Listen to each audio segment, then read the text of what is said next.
Hello students, in this session Let us solve question of thermal stresses.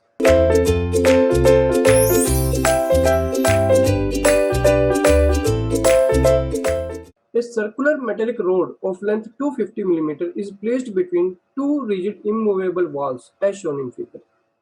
The rod is in perfect contact with the wall on the left side and there is a gap of 0.2 mm between the rod and the wall on the right side. If the temperature of the rod is increased by 200 degrees centigrade, the axial stress developed in the rod is we have to find out. Young's modulus of the material of the rod is given to us and the coefficient of thermal expansion is also given to us. So we have a circular rod. This is the circular rod. The cross section of the rod is circular and the length of the rod is 250 mm.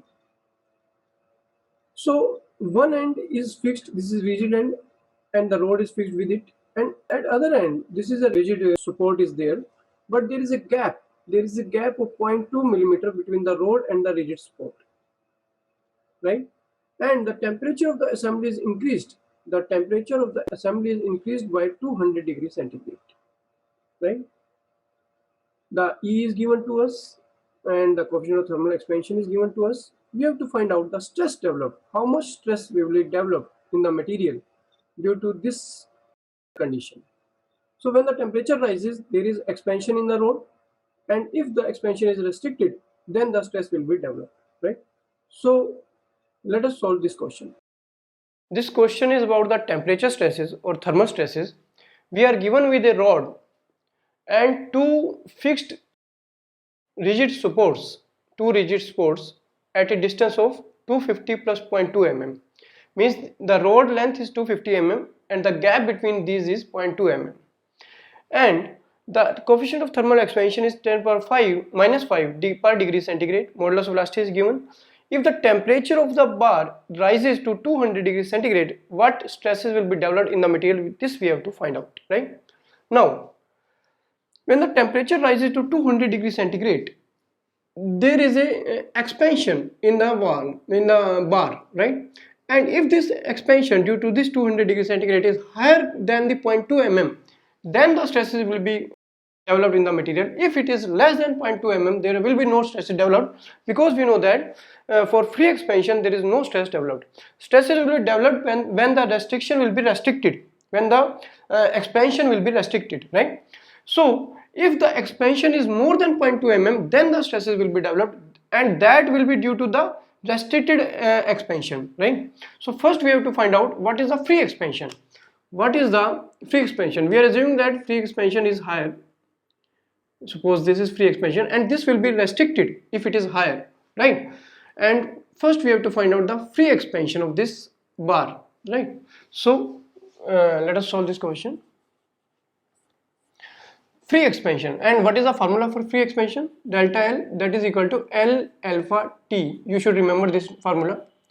The free expansion of the bar is given by L alpha T. Alpha is the coefficient of thermal expansion and T is the temperature rise. L is the length of this bar.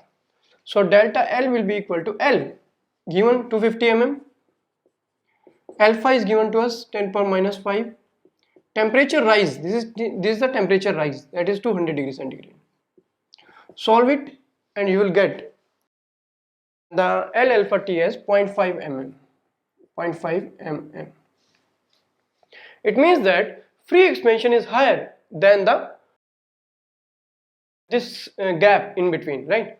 So after filling the 0.2 mm gap, rest 0.3 mm will be restricted, and due to that 0.3 mm restricted, there will be stresses developed, that will be compressive stresses, and there is a load. We can assume that there is a load which is causing that 0.3 mm compression, right? Due to that there is compressive stresses developed in the material. Compressive stresses developed in the material, and this is the free expansion. This is the free expansion, which is L alpha T, right? And which is higher than the gap between the supports, right? 0.2 mm. Now, so what is the expansion restricted? Expansion restricted, that is equal to 0.5 minus, that is the gap, 0.2, that is 0.3 mm. And due to this 0.3 mm which is restricted, stresses will be developed, and there is force which is causing this compression. We are assuming this force, so the expansion restricted should be equal to, that should be equal to PL upon AE, or you can see sigma L upon E, which is the expansion restricted. Expansion restricted should be equal to this thing, which is our main formula, PL upon AE or sigma L upon E. So we can write that sigma L upon E will be equal to 0.3 mm. From here we can find out sigma, that is equal to 0.3 expansion restricted multiplied by E by L. So that will be equal to, and that will be equal to, this is in mm, 0.3.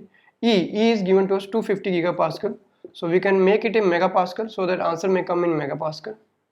And L can be taken in millimeter because 0.3 is in millimeter, so answer may come in megapascal. So L is 250 mm, right? So from here we can find out the sigma stress developed in the material, which is compressive stress. So that will come out to be 240 megapascal. 240 megapascal. So this is the answer of this question,